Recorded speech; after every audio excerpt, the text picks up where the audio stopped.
लक्षवेधी क्रमांक 11 लक्षवेधी क्रमांक 11 हा अध्यक्ष महाराज लक्षवेधी क्रमांक 11 छापल्याप्रमाणे 2च मिनिटात अध्यक्ष महाराज सदर लक्षवेधीमध्ये महाराष्ट्र नगर मानखुर्द पश्चिम ते चिता ट्रॉम्बे कॅम्प या रस्ता रुंदीकरणामध्ये 441 बोगस अशा प्रकारचे पात्र झोपडपट्टीधारक पात्र केलेले आहेत अशा प्रकारची तक्रार प्राप्त झालेली आणि उत्तरामध्ये असं आले अध्यक्ष महाराज की 160 तुम्हीच उत्तरामध्ये म्हणताय की 160 त्याच्यामध्ये बोगस होते। अध्यक्ष महाराज माझे स्पेसिफिक प्रश्न या अनुषंगाने असा आहेत की हा मुंबई शहराचा एक वायडर इश्यू आहे।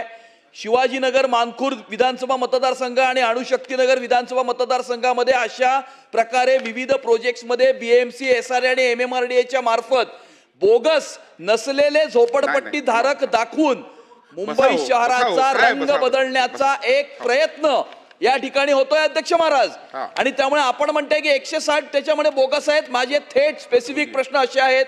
पहिला प्रश्न की या संपूर्ण प्रकरणाची इन्क्लुडिंग हनुमाननगर सोसायटी शिवाजीनगर याच्यामध्ये 30 दिवसामध्ये या परिशिष्ट 2 ची चौकशी 30 दिवसामध्ये करणार का? जर त्याच्यामध्ये बोगस आढळले तर त्यामध्ये इन्व्हॉल्ड असलेल्या सर्व अधिकाऱ्यांवर कारवाई करणार का? त्यांना सस्पेंड करणार का?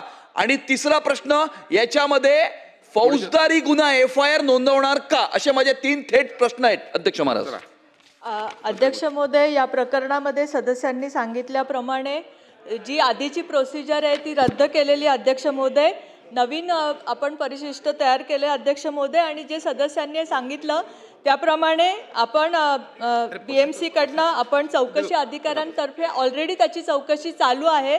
ती आल्यानंतर आपण त्यावर कारवाई करू।